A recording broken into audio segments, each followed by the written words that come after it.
दोस्तों, श्रीलंका के खिलाफ खेले गए सीरीज के तीसरे और अंतिम ओडीआई मुकाबले में भारतीय टीम के स्पिन गेंदबाज अक्षर पटेल ने मचाई तबाही। जहां अक्षर पटेल ने आते ही अपनी तूफानी स्पिन गेंदबाजी से श्रीलंकाई बल्लेबाजों की तोड़ी कमर और एक बार फिर से 6 विकेट लेकर रचा इतिहास। तो वही दोस्तों, लक्ष्य का पीछा करते हुए टीम इंडिया के कप्तान रोहित शर्मा का बल्ला एक बार फिर से जम के गरजा। जहाँ रोहित ने मैदान पर आते ही श्रीलंकाई गेंदबाजों के उड़ाए पर कच्चे और तूफानी अंदाज में 7 की पारी खेलते हुए बनाया महारिकॉर्ड। नमस्कार दोस्तों, स्वागत है आपके अपने पसंदीदा क्रिकेट चैनल क्रिक अबोबो में। दोस्तों, इस वीडियो में हम आपको भारत और श्रीलंका के बीच कोलंबो के आर प्रेमदासा स्टेडियम में खेले गए सीरीज के तीसरे और अंतिम फाइनल महामुकाबले की पूरी रोमांचक हाईलाइट आपको दिखाने वाले हैं। लेकिन वीडियो में आगे बढ़ने से पहले अगर आप भी भारतीय टीम की शानदार जीत से खुश हैं तो वीडियो को एक लाइक और चैनल को सब्सक्राइब करना बिल्कुल भी ना भूलिए। दोस्तों, जैसा कि आप सभी जानते हैं कि भारतीय टीम इस समय श्रीलंका के साथ 3 वनडे मुकाबलों की रोमांचक सीरीज खेल रही है। जहां हाल ही में सीरीज का तीसरा वनडे मुकाबला खेला गया, जिसमें भारतीय कप्तान रोहित ने टॉस जीतकर पहले गेंदबाजी करने का फैसला किया। इसके बाद श्रीलंका के लिए पारी का आगाज करने के लिए टीम के 2 धुरंधर ओपनर बल्लेबाज पाथुम निशंका और अविष्का फर्नांडो की एंट्री होती है, जिनके कंधों पर टीम को एक ठोस शुरुआत देने की जिम्मेदारी सौंपी जाती है। वही दोस्तों, टीम इंडिया के लिए पहले ओवर की गेंदबाजी करने आते हैं तेज गेंदबाज मोहम्मद सिराज। जहां उनका पहले ही ओवर में सामना होता है पाथुम निशंका से और ओवर की दूसरी ही गेंद पर एक कवर ड्राइव लगाते हुए 4 रनों से अपनी टीम की शुरुआत करते हैं। जबकि दोस्तों, 5वीं गेंद पर जोरदार प्रहार करते हुए मिड विकेट के ऊपर से 6 रनों के लिए दर्शक दीर्घा में गेंद को भिजवा देते हैं। लेकिन दोस्तों, अंतिम गेंद पर विकेट कीपर केएल राहुल के द्वारा एक आसानी सा कैच ड्रॉप कर दिया जाता है और इस प्रकार से पहले ही ओवर में एक छक्का और चौके की मदद से 10 रन बटोरे जाते हैं। दोस्तों, इसके बाद दूसरे ओवर की गेंदबाजी करने आते भारतीय टीम के बाएं हाथ के तेज गेंदबाज अर्शदीप सिंह, जहां पर उनका सामना होता है अविष्का फर्नांडो से और बैक टू बैक अंतिम 2 गेंदों पर 2 लगातार चौके लगाते हुए अर्शदीप की पूरी तरीके से धज्जियां उधेड़ कर रख देते हैं और इस प्रकार से दूसरे ओवर में 10 रन बटोरते हैं। लेकिन दोस्तों, तीसरे ओवर में मोहम्मद सिराज आते ही श्रीलंका के ताबूत में कील ठोकने का काम करते हैं। जहाँ पर मोहम्मद सिराज ओवर की दूसरी ही गेंद पर तेज गति से फेंकी गई गेंद टप्पा पड़ने के बाद तेजी से अंदर की तरफ आती है। जहां पर दोस्तों, गेंद बल्ले का बाहरी किनारा लेते हुए सीधा स्लिप में खड़े अर्शदीप सिंह के हाथों में चली जाती है और इस प्रकार से श्रीलंका की टीम को पहला बड़ा झटका देखने को मिलता है। जहां अर्शदीप सिंह बेहतरीन कैच के माध्यम से उनकी पारी का अंत कर देते हैं। दोस्तों, इसके बाद नए बल्लेबाज कुशल मेंडिस आते हैं, जहाँ पर कुशल मेंडिस और पाथुम निशंका आगे का मोर्चा संभालते हुए सिंगल डबल के साथ ही श्रीलंका की पारी को आगे बढ़ाने का काम करते हैं और कमजोर गेंद का इंतजार करते हुए जैसे ही अच्छी गेंद को छोड़ते हैं और खराब गेंद को दर्शक दीर्घा के बाहर पहुंचाने का काम करते हैं। जहां पर दोनों ही बल्लेबाज लगातार स्ट्राइक रोटेट करते हुए टीम इंडिया के तेज गेंदबाजों को विकेट के लिए तरसाते हुए दिखाई देते हैं। जहां पर अर्शदीप सिंह और मोहम्मद सिराज के ऊपर दोनों ही बल्लेबाज मिलकर दबाव बनाने की कोशिश करते हैं और 10 ओवर की समाप्ति के बाद टीम के स्कोर को 55 रनों तक पहुंचा देते हैं, 1 विकेट खोकर। लेकिन दोस्तों, 11वें ओवर में एक बार फिर से तूफानी अंदाज में बल्लेबाजी करते हुए 2 छक्के और 1 चौके की मदद से मोहम्मद सिराज को टारगेट किया जाता है और देखते देखते दोनों ही बल्लेबाज अपने 50 की ओर बढ़ने लगते हैं और 15 ओवर की समाप्ति के बाद श्रीलंका की टीम का स्कोर बोर्ड पर 85 रनों तक पहुंच जाता है, 1 विकेट खोकर। जहां पर दोस्तों, अर्शदीप सिंह की धज्जियां उधेड़ी जाती है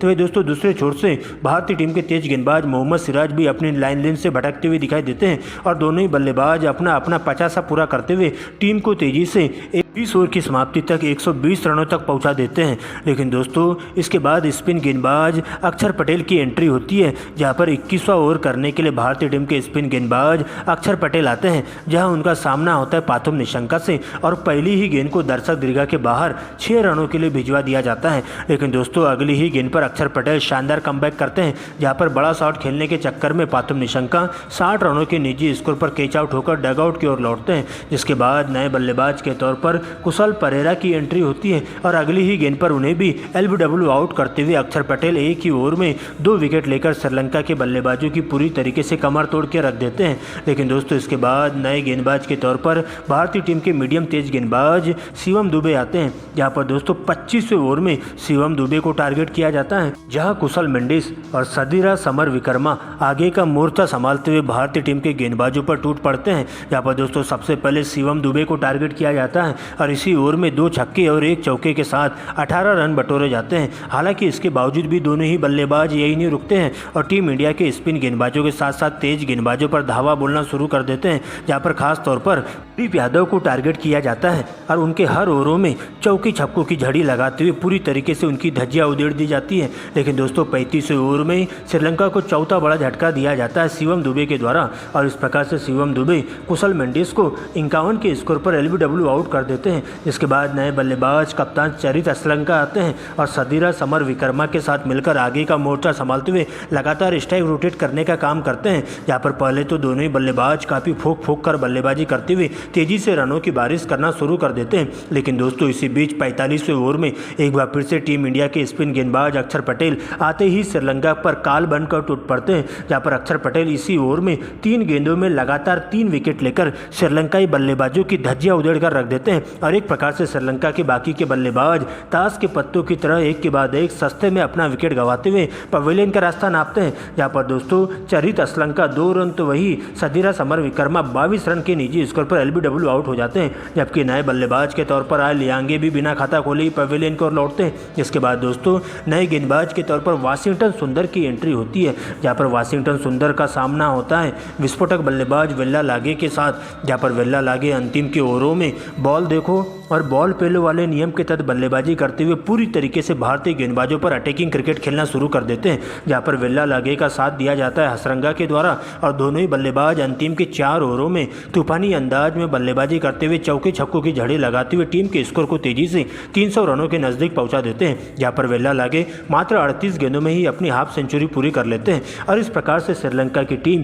पूरे 50 ओवरों में 9 विकेट खोकर स्कोर बोर्ड पर 299 रन बना पाती है। दोस्तों इसके बाद 300 रनों के लक्ष्य का पीछा करने टीम इंडिया के 2 धाकड़ ओपनर बल्लेबाज कप्तान रोहित शर्मा और उनके ओपनिंग पार्टनर शुभमन गिल की एंट्री होती है, जिनके कंधों पर टीम इंडिया को एक ठोस शुरुआत देने की जिम्मेदारी सौंपी जाती है। तो वही पहले ओवर की गेंदबाजी करने आते हैं असिता फर्नांडो, जहां पहले ही ओवर से कप्तान रोहित का बल्ला जम के गरजता है और बैक टू बैक 3 लगातार चौके पहले ही ओवर में जड़ते हुए 12 रन बटोर देते हैं। जबकि दोस्तों दूसरे ओवर की गेंदबाजी करने आते तेज गेंदबाज मोहम्मद सिराज, जहां उनका सामना होता है शुभमन गिल से और पहली ही गेंद पर शुभमन गिल एक स्ट्रेट ड्राइव लगाते हुए 4 रनों से अपनी पारी का आगाज करते हैं। जबकि इसी ओवर की अंतिम गेंद पर एक और चौका बटोरते हुए 4 रनों से दूसरे ओवर का अंजाम पूरा करते हैं और इस प्रकार से दोस्तों इसके बाद रोहित शर्मा और Shubman Gill back to back चौके छक्कों की झड़ी लगाते हुए श्रीलंका के तेज गेंदबाजों पर दबाव बनाने की कोशिश करते हैं, जहां पर चौथे ओवर में एक बार फिर से रोहित शर्मा का बल्ला जम के गरजता है। लेकिन 10वें ओवर में रोहित शर्मा बाल बच जाते हैं,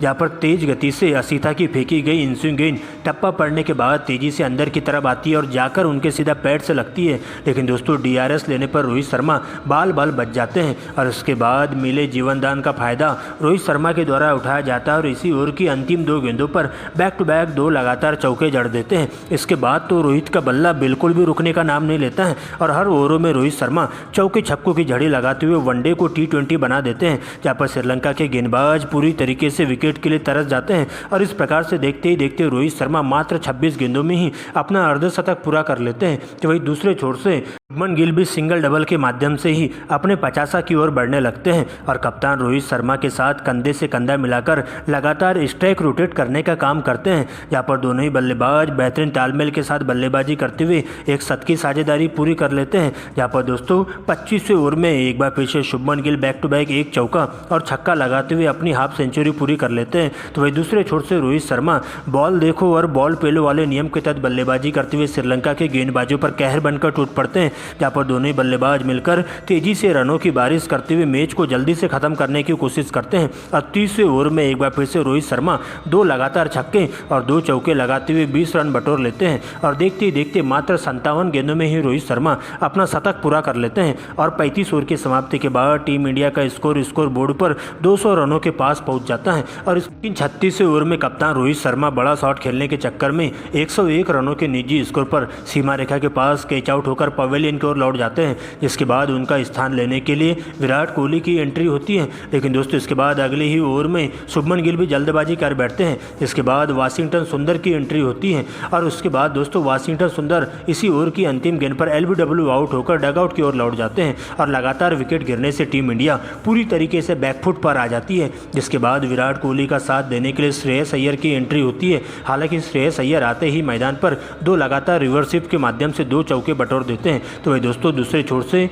भारतीय टीम को चौथा बड़ा झटका विराट कोहली के रूप में लगता है, जो कि 20 रनों की पारी खेलते हुए एलबीडब्ल्यू आउट हो जाते हैं। जिसके बाद विकेटकीपर बल्लेबाज केएल राहुल की एंट्री होती है। लेकिन दोस्तों इससे पहले कि केएल राहुल और बड़ा शॉट खेल पाते हैं, एलबीडब्ल्यू की जोरदार अपील देखने को मिलती है। लेकिन दोस्तों अगले ही ओवर में श्रेयस अय्यर भी 20 रन बनाकर क्लीन बोल्ड हो जाते हैं और टीम इंडिया आधे बल्लेबाजों को खो देती है 250 के स्कोर पर। लेकिन दोस्तों इसके बाद अक्षर पटेल की एंट्री होती है, क्योंकि टीम इंडिया को अभी भी अगले 5 ओवरों में इस मुकाबले में जीत हासिल करने के लिए 50 रनों की दरकार होती है, जहां पर दोस्तों केएल राहुल और अक्षर पटेल के कंधों पर पूरा का पूरा टीम इंडिया को जिताने का दारोमदार आ जाता है। दोस्तों इसके बाद अंतिम के 5 ओवरों में दोनों ही बल्लेबाज निडर होकर बल्लेबाजी करते हैं और श्रीलंका के तेज गेंदबाजों के साथ साथ स्पिन गेंदबाजों के धागे खोलकर परखच्चे उड़ाना शुरू कर देते हैं, जहां पर दोनों ही बल्लेबाज मिलकर बॉल देखो और बॉल पेलो वाले नियम के तहत बल्लेबाजी करते हुए श्रीलंका को पूरी तरीके से निस्ते नाबूद करने का काम करते हैं। जहां पर दोस्तों अंतिम ओवर में 20 रनों की दरकार होती है